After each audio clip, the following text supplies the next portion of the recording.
Assalamualaikum warahmatullahi wabarakatuh. Alhamdulillahirrabbilalamin.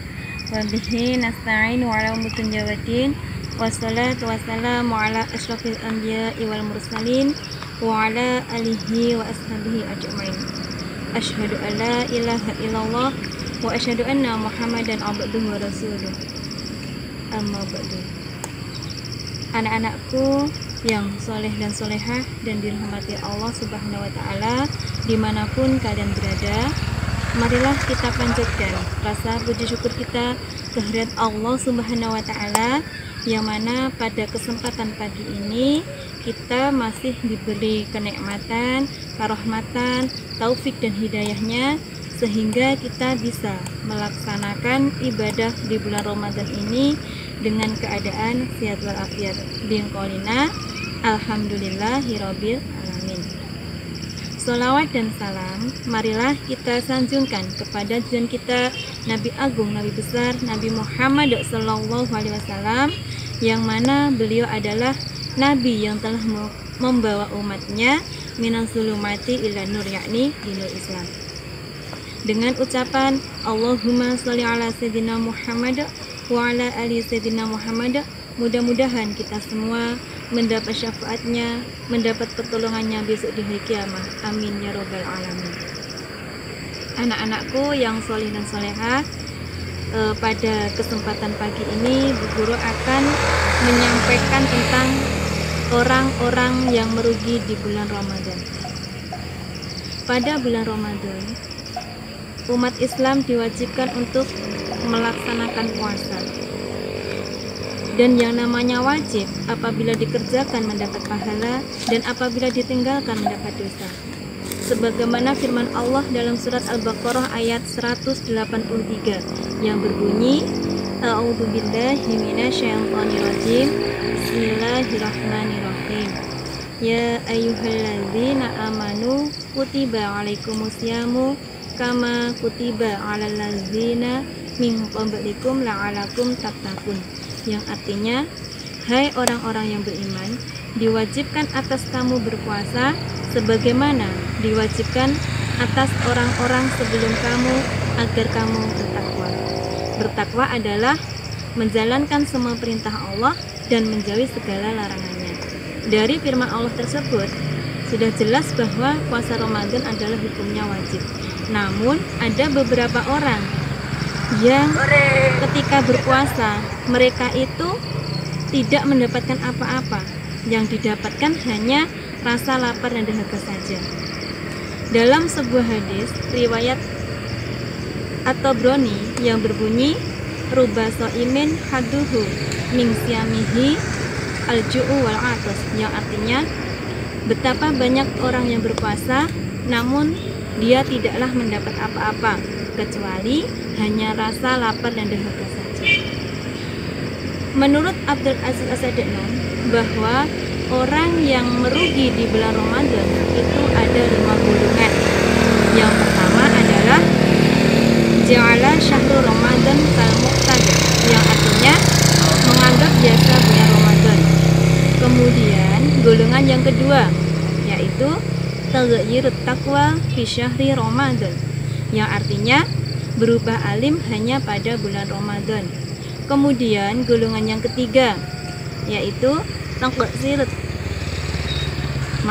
golongan yang ketiga yaitu yang qtasir ala kabih al-ju'u wal 'atas, yang artinya sebatas menahan lapar dan dahaga saja. Kemudian golongan yang keempat yaitu latus taghalu syahru Ramadan, yang artinya tidak memanfaatkan bulan Ramadan. Kemudian golongan yang kelima yaitu la yazalu ghairu akhlaqi fi syahri Ramadan, yang artinya tetap maksiat pada bulan Ramadan. Anak-anakku yang dirahmati Allah, yang soleh dan solehah, golongan yang pertama tadi adalah menganggap biasa pada bulan Ramadan. Mereka ini tidak membedakan antara bulan Ramadan dengan bulan-bulan lain. Mereka menganggap sama antara bulan Ramadan dengan bulan-bulan lain. Mereka tidak segera melakukan kebaikan, padahal pada bulan Ramadan ketika kita melakukan kebaikan, segala pahala akan dilipat gandakan oleh Allah Subhanahu wa ta'ala. Kemudian golongan yang kedua yaitu berubah alim hanya pada bulan Ramadan. Nah, berubah alim hanya pada bulan Ramadan tentu perbuatan yang sangat terpuji, karena dari awalnya mereka tidak sholat menjadi sholat, dari mereka tidak ke masjid menjadi ke masjid, awalnya dia itu tidak berhijab menjadi berhijab. Namun sangat disayangkan ketika Ramadan telah usai, mereka tidak lagi melaksanakan sholat, tidak lagi ke masjid, dan juga tidak lagi berhijab. Maka dari itu meskipun di bulan-bulan lain kita tetap istiqomah untuk menjalankan perintah Allah Subhanahu wa ta'ala. Jadi tidak hanya pada bulan Ramadan. Kemudian golongan yang ketiga tadi adalah sebatas menahan lapar dan dahaga saja. Nah, maksudnya di sini adalah ketika bulan Ramadan mereka hanya menahan perutnya dari rasa lapar dan dahaga saja. Jadi mereka itu tidak menahan diri dari perbuatan yang tercela. Dia selalu berbuat keburukan. Contohnya mereka memfitnah, menggunjing, berkata kotor, dan lain sebagainya. Dalam istilahnya mereka ngerasani dan lain sebagainya. Seharusnya ketika bulan Ramadan kita hindari perbuatan-perbuatan tercela. Jadi kita tidak hanya menahan rasa lapar dan dahaga saja. Dalam suatu hadis riwayat Bukhari yang artinya barang siapa yang tidak meninggalkan perkataan dusta dan mengamalkannya, maka Allah tidak butuh rasa lapar dan dahaga saja. Jadi jelas bahwa ketika berpuasa Allah itu tidak butuh hanya rasa lapar dan dahaga saja, tapi perbuatan-perbuatan yang tercela harus kita hindari juga. Anak-anakku yang soleh dan solehah, kemudian golongan yang keempat adalah tidak memanfaatkan waktu di bulan Ramadan. Nah, maksudnya di sini adalah pada bulan Ramadan ketika siang hari mereka itu hanya tidur terus. Ketika malam hari mereka begadang ke sana kemari dan lain sebagainya. Seharusnya ketika bulan Ramadan itu disibukkan dengan perbuatan-perbuatan baik, contohnya bersedekah, berzikir, sholat tarawih berjamaah, tadarus Al-Quran dan lain sebagainya. Tapi golongan ini malah pekerjaannya itu hanya tidur terus. Kita boleh ketika siang hari tidur, tapi harus ada batasnya. Kemudian golongan yang terakhir atau yang kelima tadi adalah tetap maksiat pada bulan Ramadan.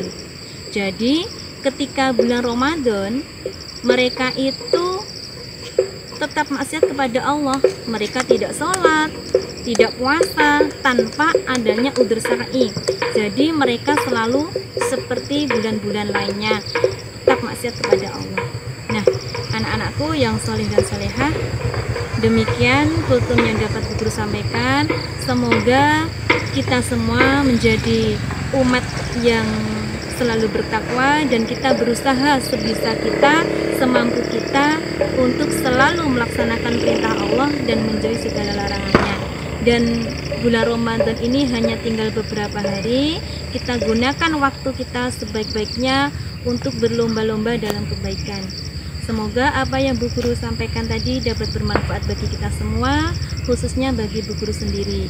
Apabila ada kurang lebihnya, Bu Guru mohon maaf. Subhanakallahumma wa bihamdika asyhadu an la ilaha illa anta astaghfiruka wa atubu ilaik. Wallahu muwaffiq ila aqwamit thoriq. Wassalamualaikum.